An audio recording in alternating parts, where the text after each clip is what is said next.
வீடு கிராண்டா இருந்துச்சு. விஜய் சேதுபதி சார் போட்டிருந்த சொக்கா கிராண்டா இருக்கு. ஆடியன்ஸ் கிராண்டா இருந்தாங்க, எல்லாமே இருந்தாங்க. கண்டஸ்டன்ட் கிராண்டா. டாக்டர் டி திவாகர் வந்தோட என்ன பண்ணாருன்னு தெரியுமா இல்லையா? அரோராவின் கண்களில் உள்ள அழகை ரசித்துக் கொண்டிருந்தார் மகனே. பேட் அக்லில அஜித் சார் போட்டிருந்தாரு ஒரு காஸ்டியூம். ஆமா, ஒயிட்.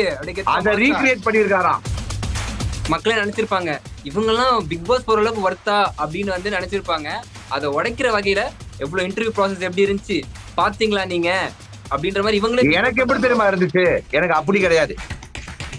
அரோரா சின்க்ளர் இந்த சீசன் டைட்டில் கார்டை டிசைன் பண்றதுக்கு முன்னாடியே அரோரா சின்க்ளரை இந்த ஷோக்குள்ள கொண்டு வரணும்னு போன சீசன்லயே அகோரி கலையரசன் அவரை பார்த்தோன்னா வீட்டுக்குள்ள இருக்கவங்க தெரிஞ்சிருப்பான்.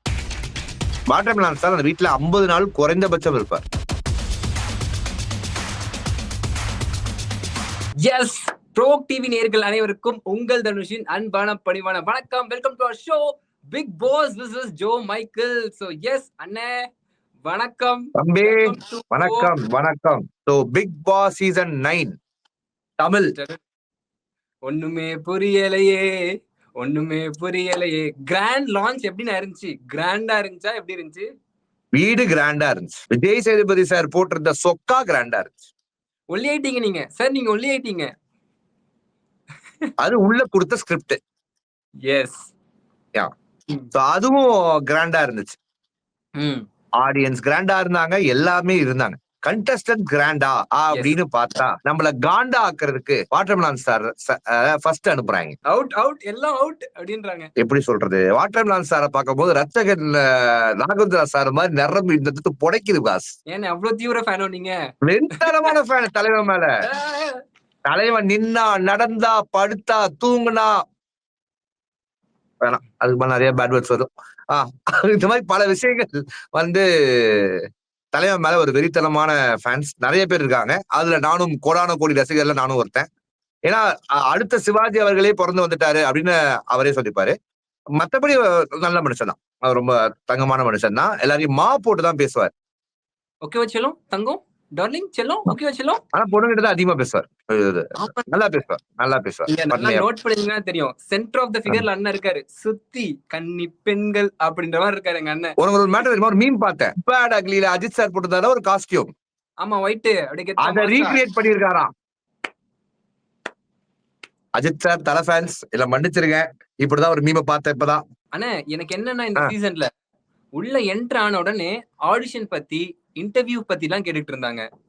அதுக்கு காரணம் என்ன நினைக்கிற தம்பி? ஏன்னா இந்த கண்டஸ்டன்ஸ் எல்லாம் மக்களே நினைச்சிருப்பாங்க இவங்க எல்லாம் பிக் பாஸ் போற அளவுக்கு வர்த்தா அப்படின்னு வந்து நினைச்சிருப்பாங்க. அதை உடைக்கிற வகையில எவ்வளவு இன்டர்வியூ ப்ராசஸ் எப்படி இருந்துச்சு பாத்தீங்களா நீங்க அப்படின்ற மாதிரி இவங்களே. எனக்கு எப்படி தெரியுமா இருந்துச்சு? எனக்கு அப்படி கிடையாது. விஜய் டிவி போய் டாக்டர் டி திவாகர் நீங்க தான் எங்க ஷோ வந்து காப்பாத்தணும் வாங்கன்னு கூப்பிட்ட மாதிரியும், அவர் நான் வர்றதுக்கெல்லாம் ஓகே, எனக்கு பிரச்சனை கிடையாது. ஏன்னா நான் ஒரு நடிப்பு அரக்கன். ஆனா என்னன்னா ஒரே விஷயம் தான், நான் டாக்டரான்னு எவனும் ஒத்துக்க மாட்டான். இப்ப நீங்க என்ன பண்ணுங்க, 1 கோடி பேர் பாக்குற ஷோல நீங்க எனக்கு எல்லாம் பண்ணி, நான் டாக்டருக்கான எல்லா கேள்வியும் கேட்டு எக்ஸாமினேஷன்லாம் வச்சு நீட் எக்ஸாம்ல நான் பாஸ் பண்ணன்ற மாதிரி நீங்க உலகத்துக்கு அறிவிச்சிட்டீங்கன்னா, நான் இந்த உலகத்துக்கு வந்த அந்த இது சரியாயிரும், பிறவி பலனை அடைஞ்சிருவேன் அப்படின்ற தாட் ப்ராசஸ்ல இருந்த மாதிரிதான் எனக்கு ஒரு ஃபீல். ஏன்னா விஜய் சேதுபதி அவர்கள் எவ்வளவு கடினமான பல டாஸ்களை கடந்து வாட்டர்மெலன் ஸ்டார் இந்த இடத்துக்கு வந்து ஐயோ என்ன சொல்றாங்க, என்ன டாஸ்க் போனோம், தண்ணி குடிச்சோம், அக்ரிமெண்ட்ல சைன் அப் போட்டோம், இங்க வந்துட்டோம், என்ன சொல்றாங்க அப்படின்ற மாதிரியே இருந்துச்சு. அடுத்த கண்டஸ்டன்ட் எல்லாரும் ஏற்கனவே ப்ரெடிக்ட் பண்ண எல்லா சேனல்லையும் சொல்லிட்டு இருந்தாங்க இவங்க வருவாங்கன்னு. அரோரா சின்க்ளர் இந்த சீசன் டைட்டில் கார்டை டிசைன் பண்றதுக்கு முன்னாடியே அரோரா சின்க்ளரை இந்த ஷோக்குள்ள கொண்டு வரணும்னு போன சீசன்லயே முடிவு பண்ணிட்டாங்க. ஏன்னா நிறைய பொருளிகள் வந்துச்சு, இவங்க போறாங்க சார், அவங்க போறாங்க சார் இருந்துச்சு. ஆனா வந்த பொருளிகளையே பெஸ்ட் பொருளி வந்து அரோரா சின்க்ளர் தான். கரெக்டா அவங்க உள்ள வந்துட்டாங்க. அண்ட் அரோரா அவர்கள் உள்ள வரும்போது ரியாவை பார்த்து உங்க ஃப்ரெண்டு கிட்ட இருந்து நீங்க என்ன எதிர்பார்க்கறீங்க அப்படின்னு சொல்லும் போது அவங்களுக்கு ஒரு அடைமொழி இருக்கு வெளியில, அவங்களுக்கு ஒரு புனை பெயர் வச்சிருக்காங்க. அந்த பெயரை மாற்றி அமைக்கும் முயற்சியில் அரோரா அவர்கள் இந்த 105 நாள் வனவாசத்துக்கு செல்கிறார்கள் அப்படின்ற மாதிரி ரியா தியாகராஜன் அவர்கள், ரியா தியாகராஜன் அவர்கள் வந்து சொல்லிட்டாங்க. மாறிடுமானே? மாறணும், மாற்றம் ஒன்றுதான் மாறாது. அடுத்து வந்து தம்பி எஃப்ஜே அவருடைய பேரே என்ன அப்படின்னு உலகத்துக்கு அவர் சொல்ல மாட்டேன்றாரு. என் பேரை வந்து உலகம் சொல்லணுங்க அப்படின்றாரு. தம்பி உலகத்துக்கு நீங்க சொன்னாதான் உலகம் சொல்லும், சொல்லுங்க உங்க பேர், அதெல்லாம் சொல்ல மாட்டேன். ஏன் பேரு ஏன் சரித்திரம் அதெல்லாம் உலகம் சொல்லணும் அப்படின்னு தம்பி வந்து ரொம்ப கான்பிடென்டா இருக்காப்ல. கொஞ்சம் ஓவர் கான்பிடென்டா தெரியுது. போனோடனே நான் தான் வின்னர் ஃபர்ஸ்ட் டேவே எல்லாம் அப்படின்ற மாதிரி இருக்காரு. எல்லாரும் வீட்டுக்குள்ள போகும்போது அப்படிதான் நினைச்சிட்டு போறது. போன வாட்டி 200% சொன்னாங்க தர்ஷிகா, காதலில் வலிக்கு விழலையா. தம்பி வந்து டிஜே கூட வாசிப்பாரு, நான் பாத்திருக்கேன், பர்சனலா தெரியும் எனக்கு. அண்ட் கொஞ்சம் வந்து அந்த சின்ன பசங்க ஒரு ஜென்சிக்கு ஒரு வாய் கோளாறு இருக்கும்ல, அந்த கோளாறு கொஞ்சம் இருக்கு. அது வந்து எப்படி வந்து கோளாறா இருக்கா ப்ராமிசிங்கா இருக்கா அப்படின்றது போக போக தான் தெரியும். ஏன்னா நுணலும் தன் வாயால் கெடும். அந்த இடத்துல அவர் மாட்டிடக்கூடாது. விஜே பாரு என்னன்னு பாருன்னு கீழே குமிச்சிட்டீங்க. சர்வைவர்லயே பிக் பாஸ் ஷோ தானே இருந்தாங்க, இப்ப பிக் பாஸ் ஷோக்கு வந்திருக்காங்க. அதுல எவ்வளவு நாள் சர்வை பண்ண போறாங்கன்னு தெரியல. இருந்தாலும் அவங்க ஒரு பிக் பாஸ் சீசன் 6 மாயாவா ஆகிறார்களா இல்ல அர்ச்சனாவா ஆகிறார்களா அப்படின்றது போக போக தான் தெரியும். ஏன்னா அவங்கள பொறுத்த வரைக்கும் ஆளுமையை எடுத்துக்கணும்னு பாப்பாங்க. அதான் எடுத்துக்கலான்னு இவங்க விஜய் பார்வதி போகும்போது குறுக்கால இந்த கௌசிக் வந்தான்னு விஜய் சபரி வந்துட்டாப்ல உள்ள.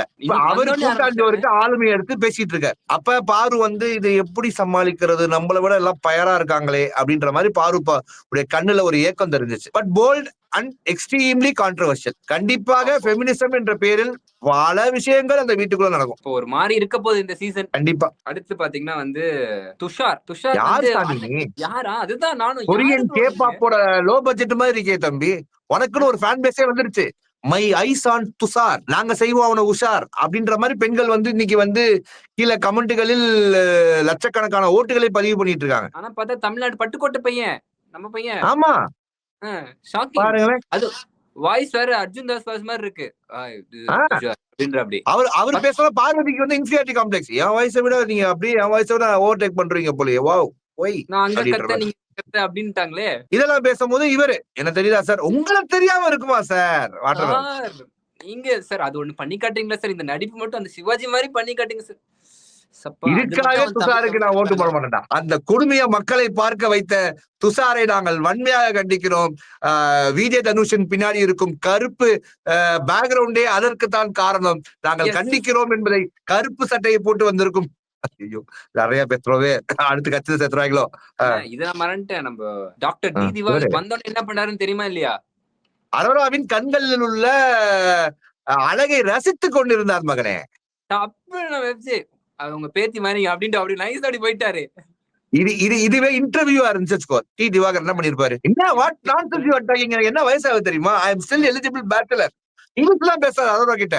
அரோரா தமிழ்ல ரெஸ்பாண்ட் பண்ணிட்டு இருக்கு, இவர் இங்கிலீஷ் தான் பேசிட்டு இருக்காப்ல தலைவன். அடுத்து யார் அந்த ஜோடி போற டைரக்டர் தானே அடுத்து கனி வந்தார்களா? கனி வந்து ஆல்ரெடி குப்பத் கோமாளில வந்தாங்களா? எப்பவுமே விஜய் டிவிக்கு வந்து பிக் பாஸ் மேல ஒரு சந்தோஷம் இருக்கு, ஒரு சாஃப்ட் கார்னர் இருக்கு, அபிரிவிதமான ஒரு காதல். அதுல என்ன சொல்றாங்க விஜய் டிவி அப்படின்னா, சமைக்கிறதுக்கு ஒரு ஆளு வேணும். இல்ல வீட்டுக்குள்ள இருக்கிறவன் எல்லாம் வந்து சமைக்கவே தெரியாம ஆள் பேச்சுலர்ஸ் பசங்க போய் பொண்ணுங்க போயிட்டாங்கன்னா வாட் இஸ் TWC அவங்களுடைய குக்குத் கோமாளியோட டைட்டில் வின்னரையே வீட்டுக்குள்ள இறக்கிட்டாங்க. அவ்வளவுதான். சமைக்கிறது கண்டென்ட் உடனே சபரி அக்கா உங்களை பார்த்ததுக்கு அப்புறம் தான் சோத்துக்கு பஞ்சம் இல்ல நினைச்சேங்கா. உடனே பாரு நீங்க சமைக்க கூடாது, அதெல்லாம் இப்ப இதுக்காகவே நீங்க சமைக்க கூடாது ஆரம்பிச்சிட்டாங்க. பேசினாங்களா இல்லையா என் தலைவி ஃபெமினிசத்தை?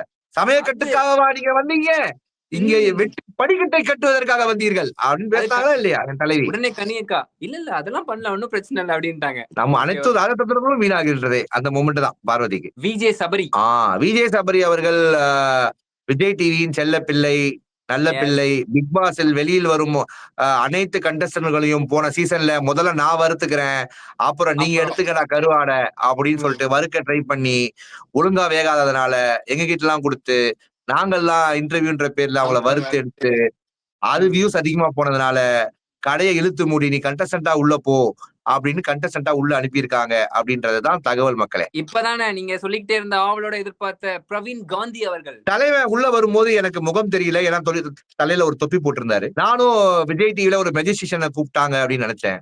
நோ நோ நோ, வார்த்தை ஜாலத்துல நாங்க பண்ணுவோம், மாயா ஜாலம் பண்றோம் இல்லங்க, நாங்க வார்த்தை ஜாலத்துல பண்ணுவோம் அப்படின்னு உள்ள வந்தவர 10 நிமிஷத்துல என் தலைவன் அதான் வாட்டர் மிலன் ஸ்டார் 10 நிமிஷத்துல அவரை ஒரே வார்த்தையில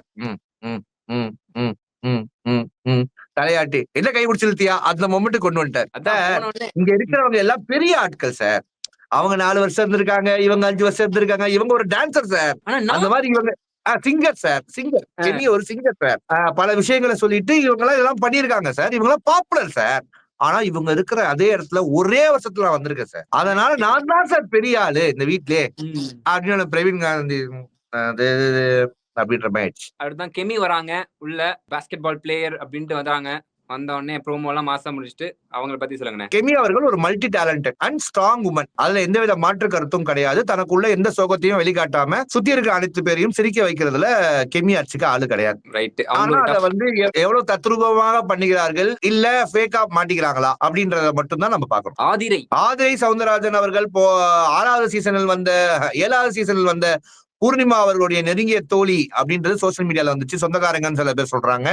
இந்த மாதிரி பல விஷயங்கள் நடந்துட்டு இருக்கும் பொழுதுல இல்லங்க நான் பிகில் படத்துலயும் நடிச்சிருக்கேங்க அப்படின்ற மாதிரி எனக்குன்னு ஒரு தனி அடையாளம் இருக்குங்க அப்படின்ற மாதிரி அவங்க உள்ள வராங்க. உள்ள வந்து அவங்களுடைய இந்த கேம் பிளே எப்படி இருக்கும், பூர்ணிமா அவர்களை போல நட்பு அப்படின்ற மாதிரி போயிடுறாங்களா இல்ல இந்த மாதிரி தனியா ஒரு கேம் பிளே ஆடி ஒரு வின் பண்றாங்களா அப்படின்றத பாப்போம். அடுத்து வராங்க.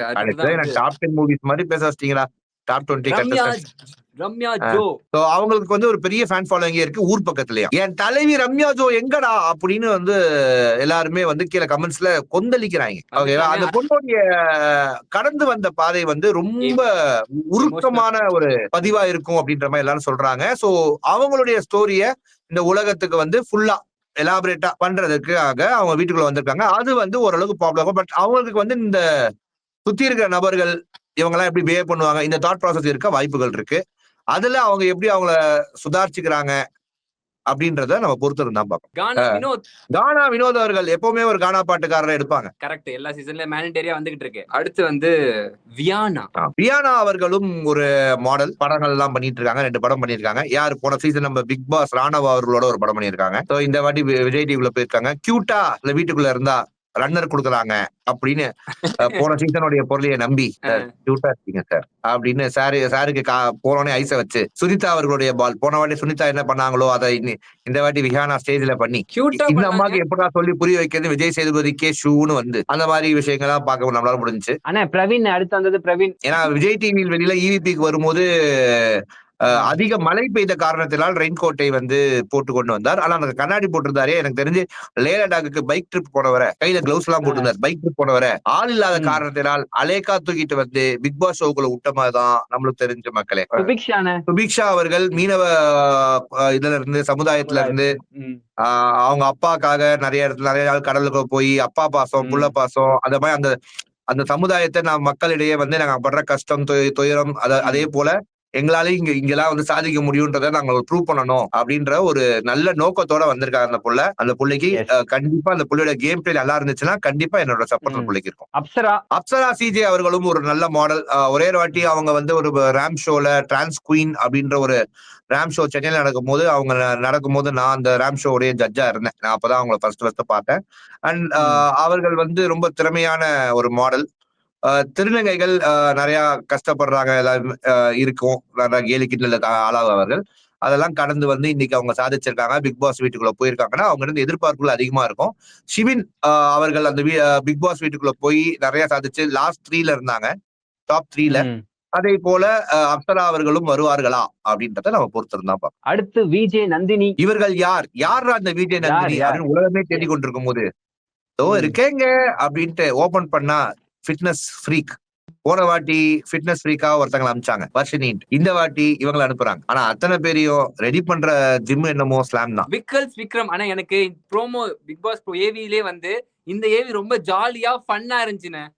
இவரோட ஏவி எனக்கு ரொம்ப பிடிச்ச ஒரு ஸ்டாண்டப் காமெடியன். நான் விக்ரமுடைய அந்த இதா இருக்கட்டும், அந்த ரீக்ரியேட் பண்ற பாட்டுகள் மியூசிக்கா இருக்கட்டும், அவங்களுடைய அந்த கண்டென்ட்ஸா இருக்கட்டும், அவருடைய ஸ்டாண்டப் காமெடி ஷோஸா இருக்கட்டும், எல்லாத்துலயுமே ரொம்ப ஆபாசம் இல்லாம ப்ராப்பரா தவறான வார்த்தைகள் எதுவும் பயன்படுத்தாம கண்டிப்பாக சிரிக்கக்கூடிய விஷயங்கள் எல்லாத்தையுமே ஒரு கருத்துக்களை இது பண்ற விஷயங்களையும் அவர் பேசியிருக்காரு. அண்ட் அவர் இந்த வீட்டுக்குள்ள காமெடி ஃபன் அந்த லோட அவர் பாத்துப்பாரு அப்படின்றத நான் நம்புறேன். என் தலைவன் வாட்டர்மெலன் ஸ்டார் திவாகர் அவர்களுடைய காமெடியை ஓவர்டேக் பண்ண முடியுமான்ற டவுட் இருக்கு. பட் நல்ல காமெடி பண்ணுவார், சிறப்பாக காமெடி பண்ணுவார் என்பதை நான் என்னால சொல்ல முடியும்.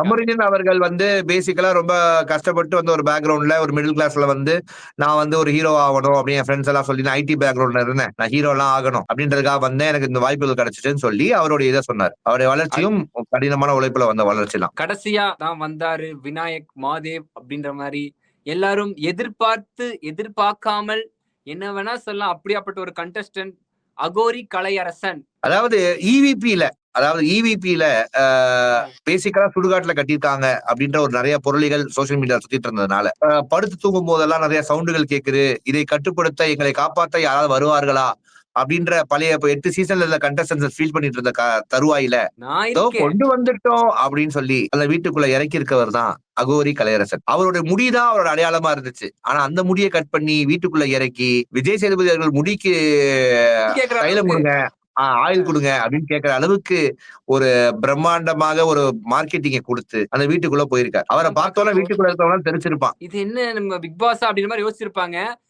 எல்லாரும் என்ன வேற என்ன வச்சிருப்பாங்க தெரியுமா, எங்க கொண்டு வந்து நிறுத்திருக்க பாத்தியா அப்படின்ற மாதிரி தான் யோசிச்சிருப்பாங்கன்னு நினைக்கிறேன். ஆக்சுவலா 24 பேரை செலக்ட் பண்ணி 20 பேரோட நிப்பாட்டி 4 பேரை வீட்டுக்கு அமிச்சிட்டாங்களாம். என்ன சொல்றீங்க? ஆமா, போதும் கோயில் கார்டு வாங்க போங்க, பெட் கிடையாது, கார்பெண்டர் டைம் கொடுக்கல போங்க அப்படின்னு அமிச்சிட்டாங்களாம். ஆமா, இந்த வாட்டி வீடே கொஞ்சம் வித்தியாசமா இருக்குண்ணே, பாத்தீங்களா? அதை நோட் பண்ணீங்களா? வீடு செம்ம கிராண்டா இருக்கு, சூப்பரா இருக்கு.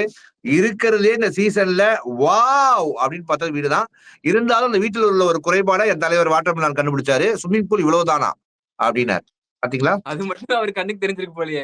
நாளைக்கு காலையில பாருங்க விஜய் தனுஷ், அந்த ஜக்கூசி இருக்குல்ல அதுக்குள்ள போய் என் அங்கேயோ உள்ள ஸ்விமிங் பூல்ல இறங்கி உடம்பு முழுக்க சோப்பை போட்டுட்டு குளிச்சு இப்படி வச்சு விஜய் சேதுபதி அவர்களை ரீகிரியேட் பண்றேன்னு ஒரு ஃபன்னு பண்ண போறாரு. ஆனா எனக்கு என்னன்னா, அவர் என்ட்ரி ஆனப்ப விஜய் சேதுபதி சொல்றாரு, சில விஷயங்கள்லாம் நீங்க பண்றீங்களா அதை தவிர்த்துக்கோங்க, ஒருவருக்கும் உங்களுக்கும் மாற்றம் ஏற்படும் அப்படின்னு சொல்லி ஒரு பாசிட்டிவா சொல்லி முடிக்கிறாரு. சார் நான் ஏமாற்றம் அவருக்கு நடிச்சு காட்டுட்டா அப்படின்னு கேக்குறாருன்னு. இப்பதானே நான் சொல்றேன்ல, என்னை பொறுத்த வரைக்கும் ரொம்ப தெளிவா சொல்றேன் தம்பி. வாட்டர்மெலன் சார் அந்த வீட்டுல 50 நாள் குறைந்தபட்சம் இருப்பார். Yes, Bigg Boss Joe Michael உங்க ப்ரோவோக் டிவில எவ்ரிடே நைட்டு 10:30 மணிக்கு அவங்க என்ன வேணா பண்ணட்டும், அவங்க முகத்திரையை நாம இங்க சிறப்பா கிழிப்போம்.